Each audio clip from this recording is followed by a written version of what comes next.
Hi everybody and welcome back to Let's Play Persona 4 Golden.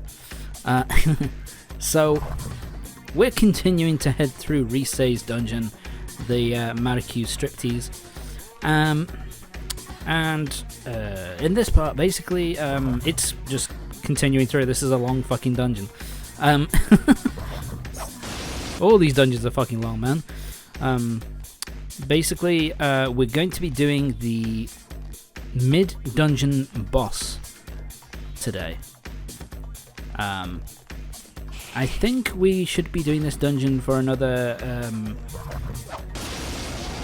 it'll be at least another couple of parts, I think. Okay, so we got Killing Hand, level 32. I can't remember what this guy's weak to. I think he might be weak to physical. Or is it wind?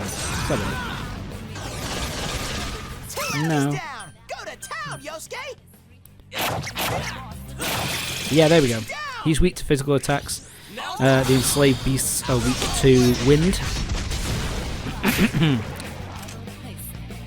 And they also take a decent amount of damage from physical. So, yeah. Use wind if you got it, but physical damage does, physical does a decent amount of damage to them too, if you don't have wind attacks available to you. Yeah, so it's about at this point, I would say midway through this dungeon, that the dungeons start, in terms of their layout, start getting a lot more fucking complicated. Just in terms of, the number of, the sheer number of branching pathways that you have to go through. So yeah, they can be a real pain. It's really Risei's dungeon where they start to become a bit of a pain in the fucking ass. But anyway, time for the mid-dungeon boss. Oh shit, it's a giant snake. Yeah, that's not a giant snake with a man and woman symbol attached to it. Yeah, that's not subtle. Oh my god, it's a red-eye snake. Fuck. Anyway.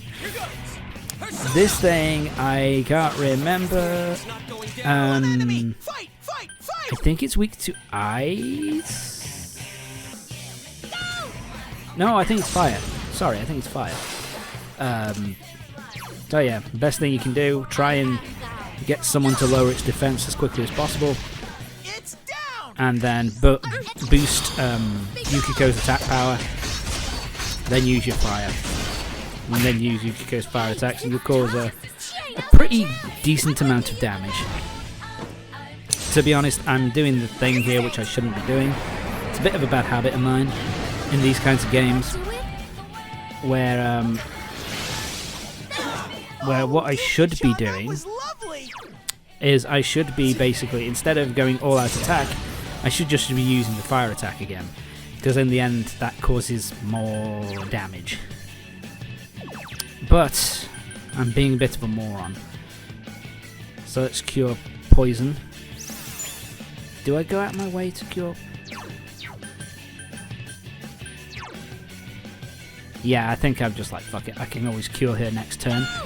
So let's just boost my attack power. And Agilo. Fuck you. See, it's down to half health already. See, here we go. Now I get the right idea. See, it just causes significantly more damage to do it that way. The only reason why you might want to do it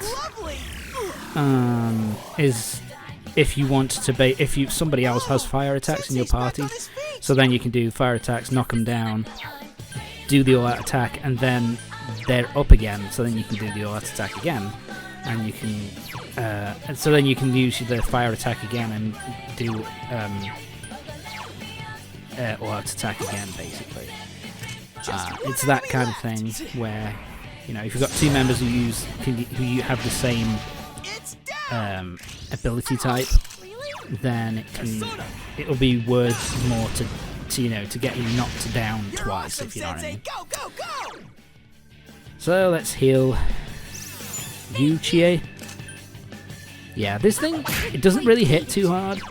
The biggest problem with it is that it, of course, it's the status ailments stuff. It can cause status ailments pretty easily and pretty consistently, so it's a bit of a pain in the ass in that regard. But floor 7 and the mid-dungeon boss is Kaputski. 5-star, thank you for that.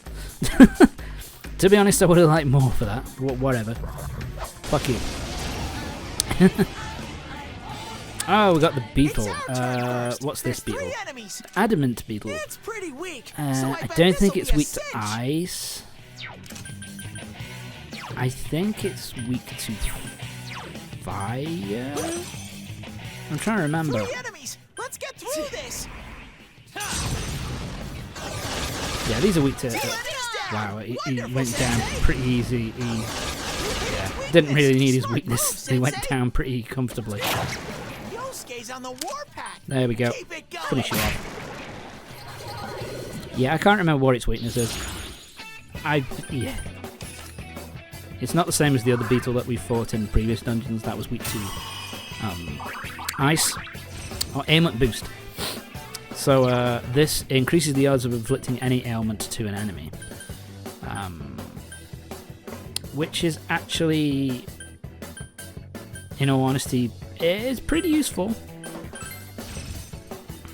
Especially if you use a lot of those, use a lot of status ailments kind of attacks. I don't really, in all honesty, I don't really use status ailments all that much. I just concentrate on basically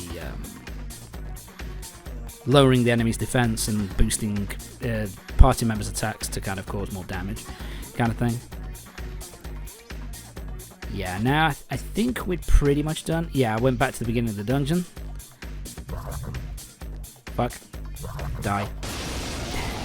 Who am I fighting now? Oh, is this the turret? The arcane turret, yeah. This'll be easy. This guy has a lot of SP. And also, his defenses are, yes, his defense is really fucking high. So it's best, if you can, to try and find his weaknesses as soon as you possibly can. Which is what I'm doing now. I'm just going through the list, kind of like, okay. Well, okay, that didn't work.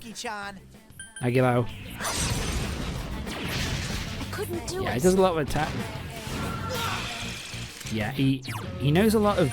I think he has every Dyne kind of ability. So he has like Gary Dyne, Agi Dyne, Buku Dyne. You know, basically all of the most powerful single effect elemental attacks. So he can hit pretty fucking hard, and his defenses are really high too. So yeah, Arcane Turret is a bit of a pain in the ass because I don't think it has any weaknesses either. So yeah, one of the rare enemies that I'll use Rakunda on, you know, that isn't a boss basically. But he's done. So yeah, we've got one more room to enter, and I think this should be the way out. Yeah, there you go. Am I still going? Yeah. It's just there, but I can warp, so fuck you. Never mind, maybe some other time. Lame. Teddy. So yeah, swapping Kanji back in, so because Yosuke's now. Oh fuck you. Yosuke's like a couple of a level above him now, so we'll use him. Yeah. I will say, yeah, swapping enemies out to kind of make them useful in this game is a pain in the dick. So I bet this'll be a cinch. Large basalt. Like most of the basalt enemies, it does like what's the word? It does. It's got pretty strong physical defense, but that's really about it. Sensei. Fuck, I missed. Yeah, because I think... Show it here. Yeah, there you go. We're going to do 4 damage. So persistent. Yeah, that's why these guys are a real pain in the ass. And they also have the ability to counter, so yeah, that's kind of annoying. So, but they're weak to light, so let's kill you off. Fuck!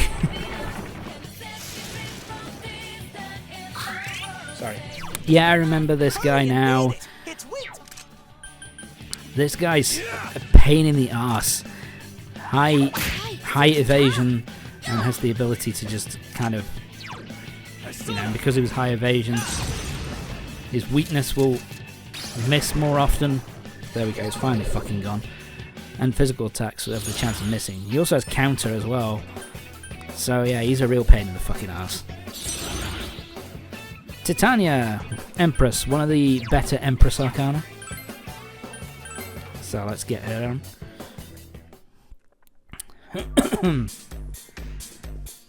As I've said this. I think I said this last time out.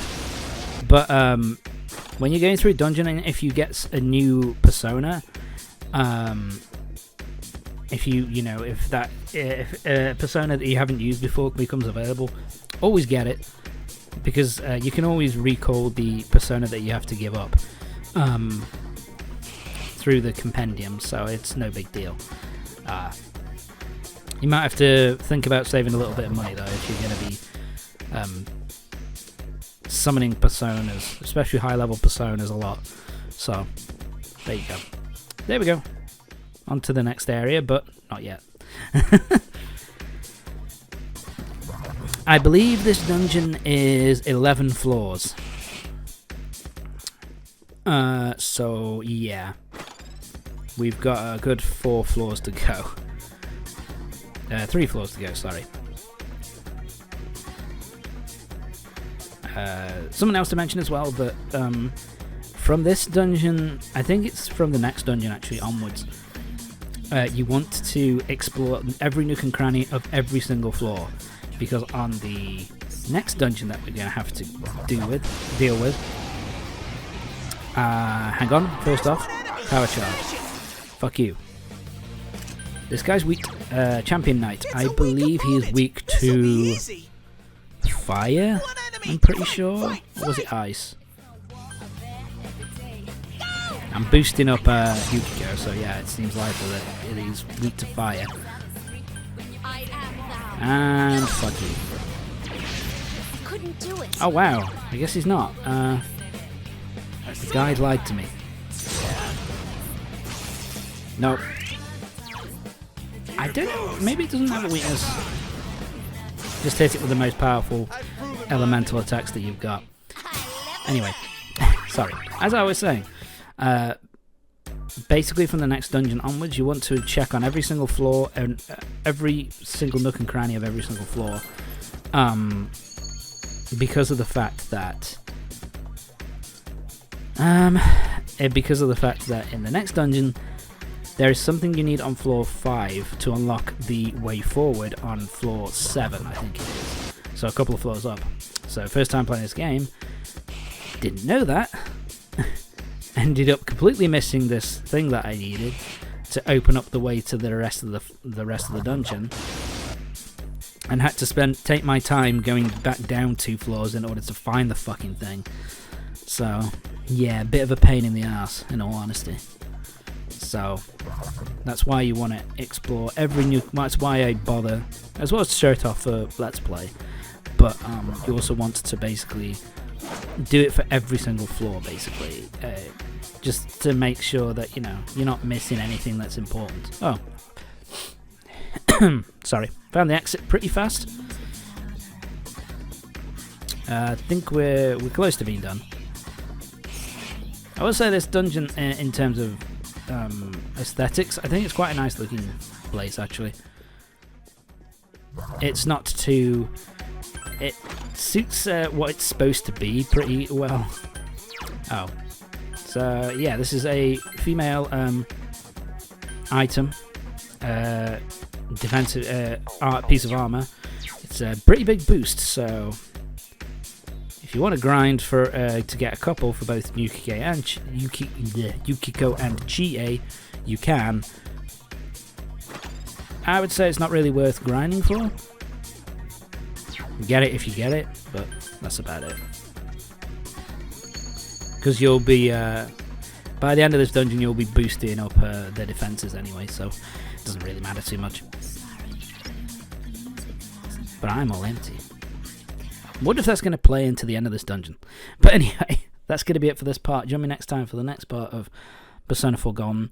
I think in the next part that is going to be we're going to be finishing off, we'll be getting to the end of Risei's dungeon, and then we'll be doing. And once we've done the dungeon, we'll be doing some more side quest stuff to wait for story to kick back in. So yeah, see you next time.